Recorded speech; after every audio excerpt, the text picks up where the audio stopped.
ये क्या जिंदगी है, ये कैसा जहां है, जिधर देखिए जुल्म की दास्तां है। कश्मीर के पहलगाम हमले की आग अभी ठंडी नहीं हुई थी कि भोपाल में, मध्य प्रदेश की राजधानी जो भोपाल है, वहाँ स्कूल की छात्राओं के साथ अजमेर 92 जैसी घटना प्रकाश में आई है।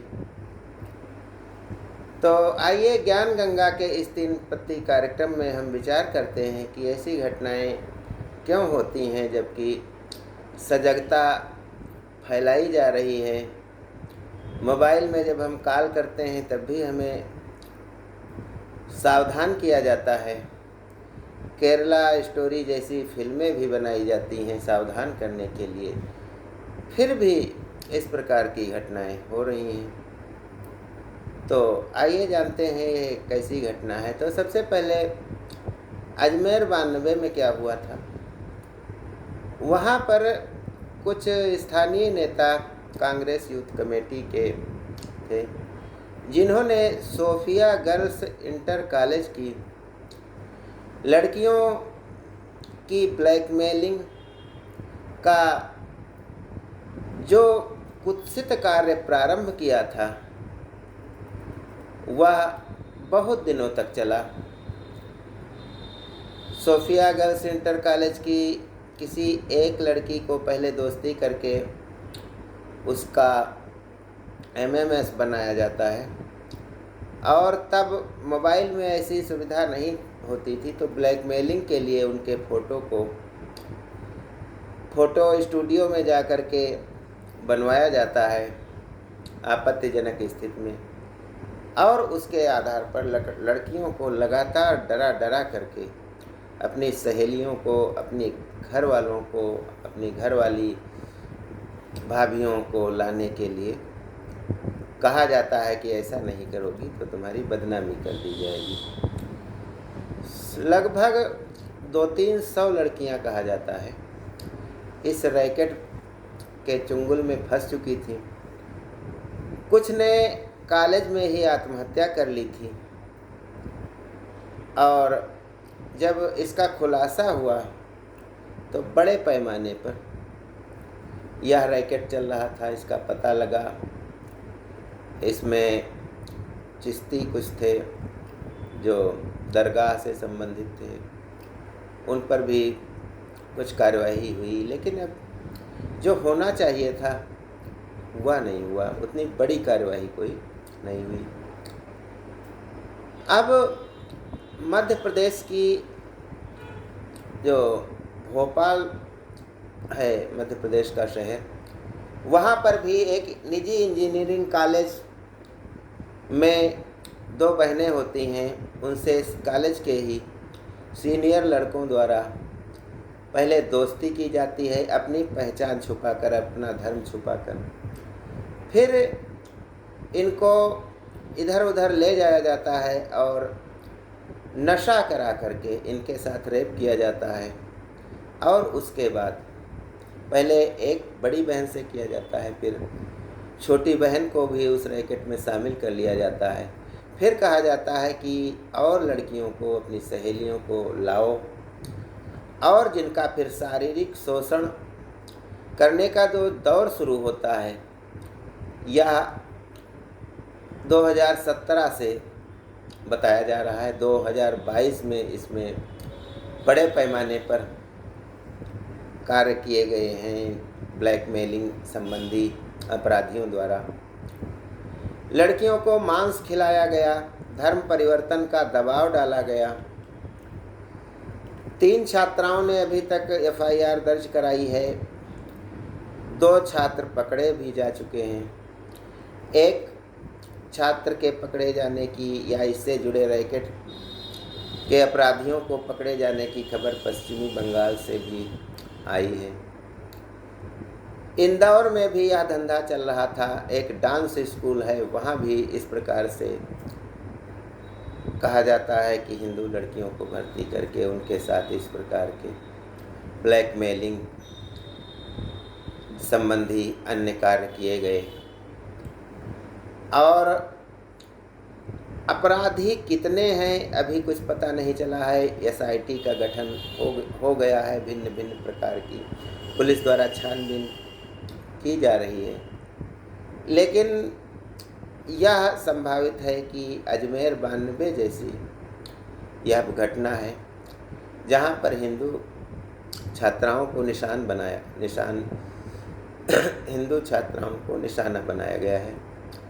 तो इस प्रकार से की घटनाएं जो है हमारे देश में क्यों होती हैं और इसके लिए कौन उत्तरदायी है, वे कौन से कारक हैं जिनको हमें अपनी बच्चियों को, छात्राओं को सिखाना है जिससे वे इस प्रकार के रैकेटों में न फंसें।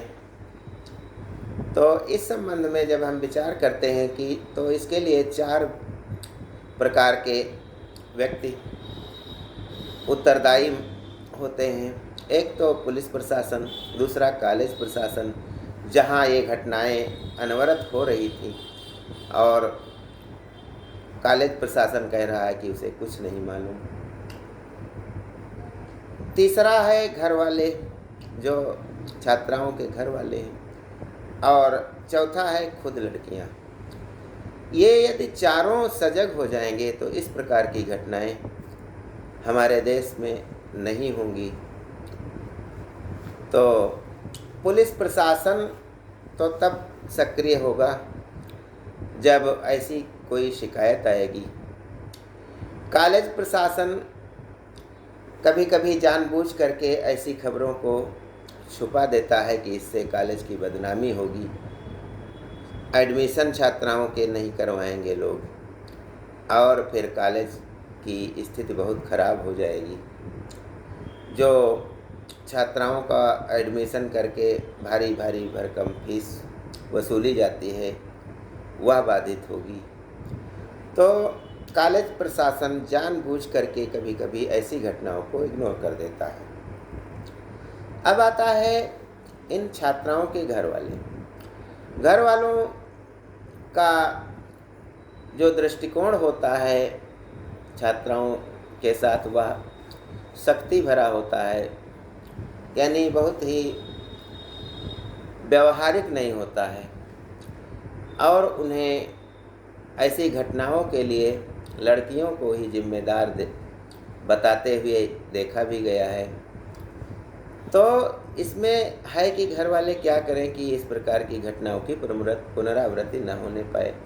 एक तो है कि बिना मोबाइल के छात्राओं का काम नहीं चलता है, तो घर वाले ऐसा करें, माँ हैं, बाप हैं, भाई हैं, कि लड़की का मोबाइल रैंडम रूप से कभी कभी चेक करते रहें कि उसमें ऐसा कुछ तो नहीं है कि वो लड़की घर वालों को डर के मारे बता भी नहीं रही है और उसको कोई ब्लैकमेल कर रहा है। तो इस प्रकार को जब वो चेक करते रहेंगे तो ऐसी घटनाएं यदि होंगी तो लड़कियां उन्हें छुपा नहीं पाएंगी और जल्दी पता चल जाएगा।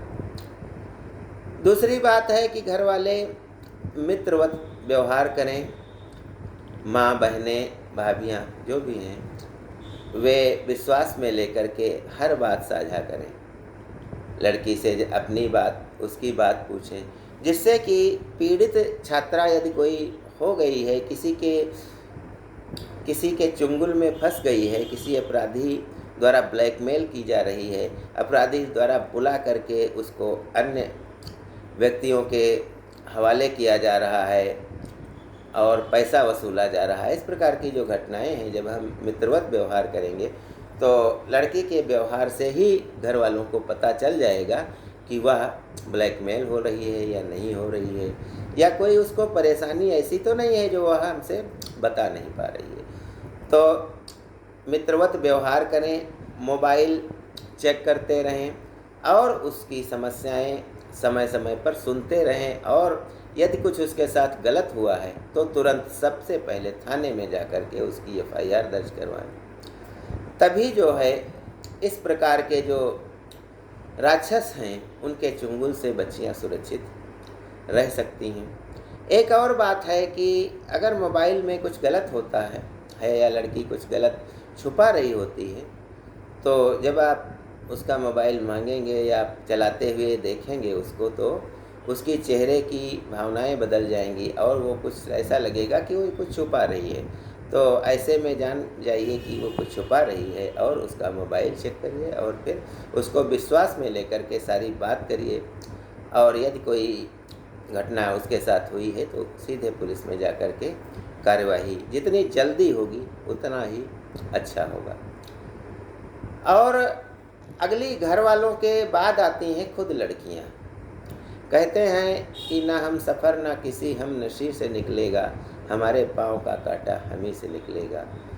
लड़कियां जो दोस्ती करती हैं तो उनका लक्ष्य ये होना चाहिए कि कॉलेज की हमें पढ़ाई पे ध्यान देना है और दूसरों से आगे निकलना है, तभी वे कुछ कर पाएंगी, अपना करियर बनाना है। और दोस्ती और प्यार के चुंगल में ऐसे लड़कों के संपर्क में तो कतई नहीं रहना चाहिए।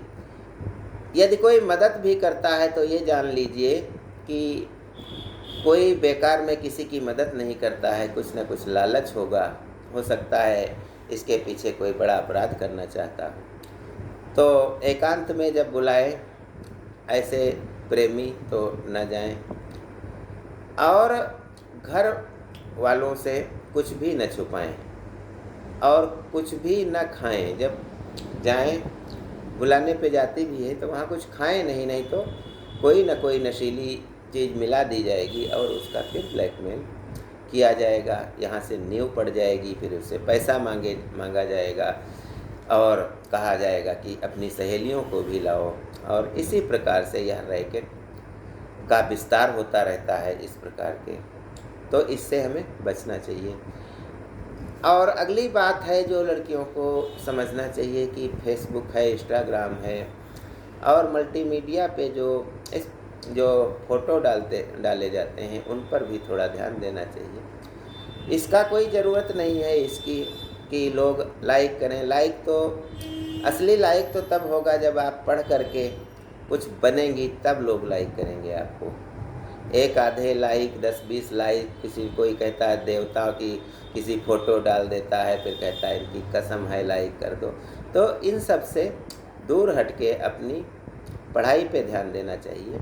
और जब ऐसा करेंगी तो वे निश्चित ही ऐसे राक्षसों के चुंगल से बच सकती हैं।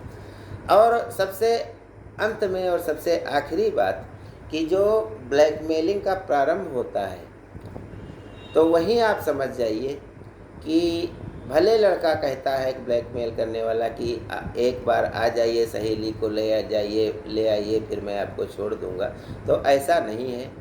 ब्लैकमेलिंग की या तो प्रारंभ है और इसके बाद ही असली पता नहीं कितने लोगों को, लड़कियों को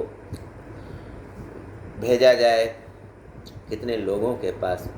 तो जब पहली ब्लैकमेलिंग के लिए कोई कहता है तभी घर वालों को बता करके तुरंत पुलिस में जाइए, क्योंकि एक बार ब्लैकमेल होने के बाद कोई भी बच नहीं सकता है। यह मानसिकता होती है ब्लैकमेल करने वालों की। तो इस प्रकार से सुरक्षित हमारी बच्चियां रहेंगी।